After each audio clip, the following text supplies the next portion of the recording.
have you seen our other videos about keyframing?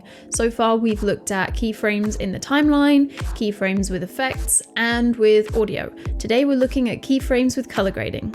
Just like most sections within editing software, you can keyframe your color grades as well. So you see here in the bottom right of DaVinci's color page, we have the keyframes option. It's next to your scopes. It's this diamond box here.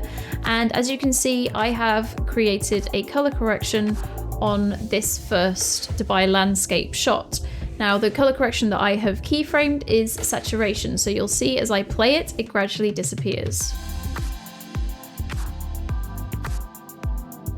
And so now it's at 15% saturation, whereas before it was 34.60. Keyframing saturation being taken out of a shot could be something that occurs when someone's falling ill, or maybe they've just heard some really bad news, and so the color is draining instead of out of their face, out of the image. You can create some really interesting color grades just by using the keyframes available to you, which are open to everything. As you can see, also in here, we have some masks, which have been keyframed within the tracker tool. So you can use the tracker tool very easily just by pressing forward and backward on the clip, and it will follow whatever you have asked it to track. But then you can also create your own keyframes if it hasn't tracked to the way that you want it to go, or if you needed to change any of the mask shape, for example, you can keyframe that just by going through the section of the tracker palette and adding keyframes in.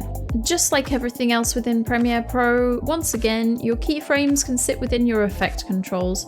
So if you put a Lumetri color on top of your sequence, you can go into basic correction, you could go into creative and just use the stopwatch, and then you can keyframe everything that you want to change. So you could keyframe the sharpness, you could keyframe the saturation like we did in DaVinci Resolve, and you can keyframe the change of the color within the shot.